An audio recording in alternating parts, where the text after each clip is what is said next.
नाम कृष्णा कश्यप है। Last video में हम लोगों ने डिस्कस करा था प्रेजेंट कंटिन्यूअस। आज हम लोग पढ़ेंगे पास्ट कंटिन्यूअस टेंस। ठीक है, चलिए स्टार्ट करते हैं। सबसे पहले हमारी हेडिंग पास्ट कंटिन्यूअस। ठीक है, उसके बाद पहचान। हर किसी वाक्य की अपनी एक पहचान होती है, इसकी भी है। पहचानेंगे कैसे, देखिए। वाक्यों के अंत में रहा था, रही थी, रहे थे आदि शब्द आते हैं। एक चीज पे ध्यान दीजिएगा, जो यहाँ पर था, थी, थे, ये तो पास्ट के लिए आ रहा है, पास्ट को डिनोट करेगा। और कंटिन्यूटी के लिए आपका रहा, रही, रहे, ये आएगा ही आएगा। ठीक है, ध्यान रखिएगा। प्रेजेंट में भी था, इसमें भी है। जो मेन है आपका प्रेजेंट पास्ट, वो था, थी, थे और है, हूं, वो, इससे पता लगेगा। ठीक है, तो पास्ट कंटिन्यूअस है, रहा था, रही थी, रहे थे। क्लियर। स्ट्रक्चर की बात करते हैं। 4 स्ट्रक्चर मैंने लिखी हुई है, बहुत सिंपल। यहाँ पर सबसे फर्स्ट अफर्मेटिव। अफर्मेटिव में सबसे पहले क्या आएगा, सब्जेक्ट। ठीक है, उसके बाद वाज या वर, ऑब्लिक लगा हुआ है, या तो वाज लगाएंगे या तो वर लगाएंगे, प्लस V1 वर्ब की फर्स्ट फॉर्म, वर्ब की फर्स्ट फॉर्म। उसके बाद प्लस आईएनजी, फिर कंटीन्यूअस सेंटेंस है, कंटिन्यूटी के लिए आईएनजी ऐड हो गई होगा, प्लस ऑब्जेक्ट। क्या, प्लस ऑब्जेक्ट। उसके बाद नेगेटिव की बात करते हैं। नेगेटिव में सबसे पहले सब्जेक्ट, उसके बाद वाज या वर, दोनों में से कोई एक। क्योंकि नेगेटिव है तो नॉट आपका ऐड होगा हेल्पिंग वर्ब के बाद। हेल्पिंग वर्ब आपके यहाँ पर क्या है, वाज या वर। ठीक है, तो सब्जेक्ट प्लस वाज या were plus not plus verb की first form plus ING plus object. ठीक है, उसके बाद बात करते हैं हम इंटरोगेटिव की। इंटरोगेटिव में आपका double assembly plus was were, जो आपकी हेल्पिंग वर्ब है, प्लस आपका सब्जेक्ट कर्ता प्लस वर्ब की first form plus ING plus object plus question mark. ठीक है, लास्ट इंटरोगेटिव प्लस नेगेटिव में आपका डबल असेंबली प्लस वाज या were plus subject plus not plus V1 यानी वर्ब की first form plus ING plus object plus question mark. 4 structure है, बहुत simple. ठीक है, अब बात करते हैं वाज या वर, इनका हम यूज कैसे करते हैं, किनके साथ करते हैं, कब करते हैं। वाज कब लगेगा, वाज आप कब यूज करोगे, किसके साथ यूज करोगे। अगर आपका subject I, he, she, it, name या फिर कोई सिंगुलर है, सिंगुलर के साथ, I repeat, I, he, she, it, name, singular के साथ आप लोगों को क्या लगाना है, वाज। क्या लगाना है, वाज। ठीक है, उसके बाद वर की बात करते हैं हम लोग। तो जब आपका सब्जेक्ट यू, वी, दे या कोई प्लूरल है तो आप वर लगाओगे। ठीक है, यू, वी, दे प्लूरल के साथ आप लोगों को क्या लगाना है, वर। सिंपल है यहाँ पर वाज और वर, आप इसे याद रखिएगा। ठीक है, 4 एग्जांपल लिखे हुए हैं, हर बार प्रैक्टिस करते हैं हम, अभी भी करेंगे। पहला सेंटेंस आपका क्या है, पहला वाक्य, वह कार चला रहा था, अफर्मेटिव का है। अफर्मेटिव में सबसे पहले आप क्या ऐड करेंगे, सब्जेक्ट। क्या लगाएंगे, सब्जेक्ट। वह कार चला रहा था, वह रहा था यानी कि क्या होगा आपका, ये सब्जेक्ट आपका लड़का, तो वह के लिए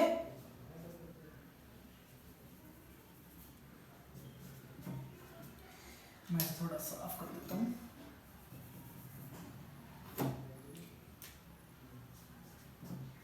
ठीक है, ही के बाद आपका वाज या वर, ही के साथ वाज, तो ही,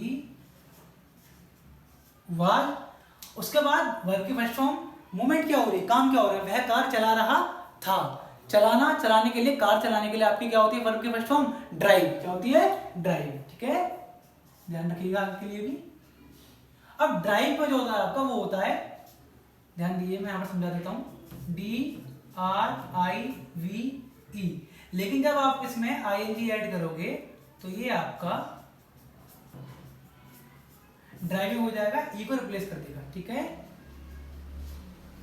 तो ही वाज ड्राइविंग, क्या चला रहा था, ऑब्जेक्ट, द कार। सिंपल है। ठीक है, इसे ध्यान रखिएगा आप लोग। यहाँ पर ई के साथ प्लस आईएनजी ऐड हो रहा है तो ई और आई ऐड होकर क्या हो जाता है आपका, आई सिंपल। ठीक है, वी के बाद तुम किताब नहीं पढ़ रहे थे, तुम किताब नहीं पढ़ रहे थे, सब्जेक्ट तुम यानी यू, सेंटेंस नेगेटिव का ऐड करते हैं। चलिए, तुम के लिए यू किताब नहीं पढ़ रहे थे, सब्जेक्ट के बाद वाज या वर, यू के साथ आपका क्या आएगा यहाँ पर, वर, प्लस आपका कहां है, नॉट। ठीक है, you were not plus verb की फर्स्ट फॉर्म, तुम क्या नहीं कर रहे थे, किताब नहीं पढ़ रहे थे, पढ़ने की वर्ब क्या होती है, read, plus ING, reading the book. थोड़ा यहाँ लिख लेते हैं इसे, कोई प्रॉब्लम नहीं है। ठीक है, you were not reading the book, तुम किताब नहीं पढ़ रहे थे। ठीक है, 2 सेंटेंस बहुत ही आपको समझ आ गया होगा मुझे लगता है। उसके बाद वे सामान क्यों खरीद रहे थे, इंटरोगेटिव का सेंटेंस है आपका, वे सामान क्यों खरीद रहे थे। ठीक है, क्यों बीच में आ रहा है, स्टार्ट कैसे होगा, डबल फैमिली से आपका, क्यों के लिए आपका वाई, ठीक है, लगा दिया आपने, प्लस वाज वर सब्जेक्ट के अकॉर्डिंग, सब्जेक्ट क्या है वे यानी कि दे, और दे के साथ क्या लगाते हो वर, तो वाई वर सब्जेक्ट आपका दे, सब्जेक्ट के बाद वर्ब की फर्स्ट फॉर्म सामान खरीदना बाय प्लस आईएनजी, तो बाइंग, क्या खरीद रहे थे सामान, वाई वर दे बाइंग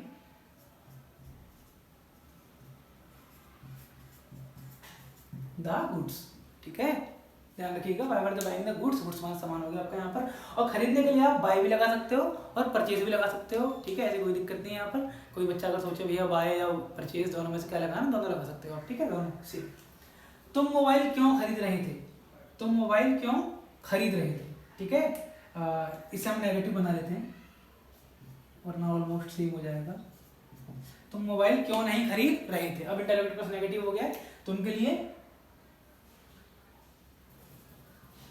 इसी और ध्यान दीजिएगा यहाँ पर, देखिए जो 4 सेंटेंस हमेशा मैंने लिखे हैं अभी तक, वो मैंने इसलिए लिखे हैं ताकि आप लोगों को एक एक स्ट्रक्चर का एक एक सेंटेंस क्लियर हो जाए, ठीक है, यहाँ पर जो मैंने नहीं ऐड करा है वो मैंने इसलिए करा है क्योंकि जो ऊपर वाला सेंटेंस है और ये सेंटेंस ऑलमोस्ट सेम हो गया इंटररोगेटिव का, इंटररोगेटिव प्लस नेगेटिव मुझे बनाना था ये, ठीक है, तो मैंने यहाँ पर नहीं ऐड करते हैं इंटररोगेटिव प्लस नेगेटिव बनाने के लिए, कोई बच्चा कंफ्यूज ना हो, ठीक है। अब तुम मोबाइल क्यों नहीं खरीद रहे थे, स्टार्ट किससे होगा, क्यों से, क्यों के लिए वाई, ठीक है, उसके बाद आपके हेल्पिंग वर्ब सब्जेक्ट के अकॉर्डिंग, सब्जेक्ट क्या है आपका तुम के लिए, यू के लिए वर्ब,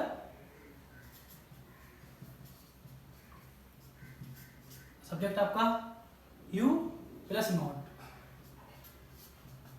प्लस मोबाइल क्यों नहीं खरीद रहे थे, तो बाय खरीदने के लिए ऊपर की तरफ same plus ING, not buying the mobile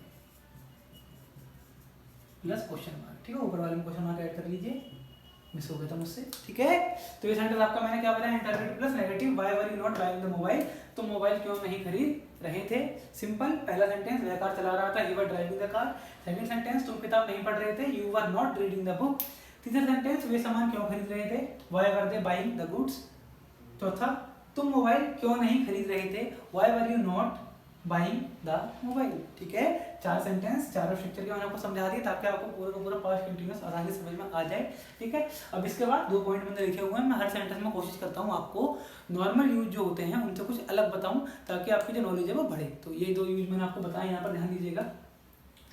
simple past shows an action which is plan and deliberate, ठीक है, सिंपल पास्ट जो होता है आपका, पास्ट इंडेफिनिट जो वीडियो है आपकी आप तो देख लीजिएगा, ठीक है, वो सेंटेंस अगर किसी को नहीं आता है तो जो पास्ट इंडेफिनिट है, ठीक है, वो शो करता है, दिखाता है, दर्शाता है ऐसा एक्शन, ऐसी मूवमेंट विच इज जो है प्लान एंड डेलिब्रेट, डेलिब्रेट मतलब जानबूझकर, ठीक है, और प्लान जो प्लान करके की गई है, वेयर एज जबकि पास्ट कंटिन्यूअस जो हम यहाँ पर पढ़ रहे हैं, पास्ट कंटिन्यूअस शो दर्शाता है a more casual and less deliberate action, past continuous को दर्शाता है, शो करता है एक कम डेलिब्रेट और प्लान्ड एक्शन, मतलब एक ऐसा एक्शन, ऐसी मूवमेंट जो ना तो आपने प्लान की हो या बहुत कम प्लान की हो या फिर वो जानबूझकर नहीं की गई हो, ठीक है।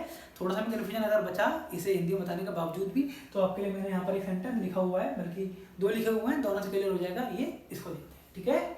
देखिए, I talked to the manager yesterday, मैंने यहाँ पर टॉक में ईडी लगाया, वर्ब के सेकंड फॉर्म किसमें लगता है, पास्ट इंडेफिनिट के अफर्मेटिव में, ठीक है, मैंने लगाया, ये डेलिब्रेट था, क्या था, डेलिब्रेट, जानबूझकर, I talked to the manager yesterday, मैंने कल मैनेजर से बात की जानबूझकर, मुझे कुछ काम होगा, कोई डिस्कस करना होगा मैनेजर से, तो मैंने जानबूझकर बात करी, ठीक है, एक प्लान्ड वे में, डेलिब्रेट, जानबूझकर, क्लियर है। अब मैंने यही सेंटेंस बनाया आपका पास्ट कंटिन्यूअस से, ठीक है, तो I was talking to the manager yesterday, मैं कल मैनेजर से बात कर रहा था, तो ये मेरा डेलिब्रेट ना होकर मैंने क्या लिखा है, कैजुअल, क्योंकि ये सेंटेंस मेरा क्या हुआ, कैजुअल हुआ, क्योंकि मैंने पास्ट कंटिन्यूअस से शो करा हुआ है। कैजुअल क्या हुआ, मतलब मैंने जानबूझकर बात नहीं करी, मैनेजर जा रहे होंगे, मुझे रास्ते में मिल गए या ऑफिस में टकरा गए तो मैंने उनसे बात कर ली, कोई प्लान, कोई वे नहीं था मेरा बात करने का, कोई प्रॉपर मकसद नहीं था बात करने का, बस बात होगी कैजुअल वे में, ठीक है, ध्यान रखिएगा। ये डेलिब्रेट एक्शन होता है पास्ट इंडेफिनिट का, और पास्ट कंटिन्यूअस का जो होता है आपका वो होता है कैजुअल नॉर्मली, ठीक है। ये एक ऐसा यूज है जो कभी काफी बच्चों को पता नहीं होता, तो आप मुझे सीख लीजिए, ठीक है।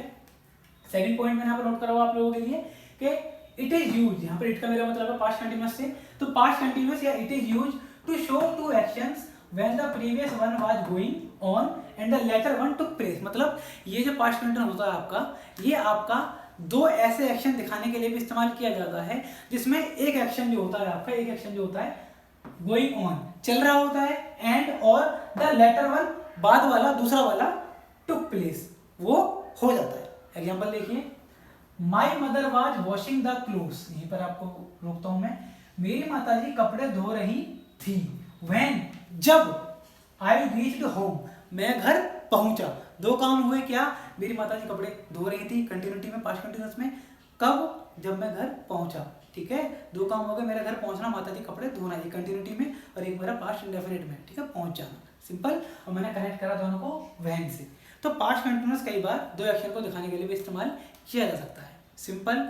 ठीक है, आज के लिए इतना इस वीडियो में, मुझे उम्मीद करता हूँ आपको समझ में आया होगा। एक बार फिर से देख लीजिए, पास्ट कंटिन्यूअस की हमने हेडिंग, उसका पहचान पढ़ी उसकी, फिर सारे स्ट्रक्चर पढ़े, वर्ब का यूज पढ़ा, 4 एग्जाम्पल पढ़े, उसके बाद 2 मैंने आपको पॉइंट बताए, बहुत ही मेन पॉइंट, बहुत ही अलग, बहुत ही डिफरेंट पॉइंट, नॉर्मल से बिल्कुल, नॉर्मल यूज से बिल्कुल अलग हैं, आपके नॉलेज को गेन करेंगे, आप इन्हें अच्छे से समझ लीजिएगा। ठीक है, तो आज की वीडियो यहीं पर समाप्त करते हैं। ठीक है, अगर आपको वीडियो अच्छी लगी हो तो वीडियो को लाइक कीजिएगा, शेयर कीजिएगा और हमारे चैनल को सब्सक्राइब कीजिएगा। अब मिलते हैं नेक्स्ट वीडियो में, तब तक के लिए बाय।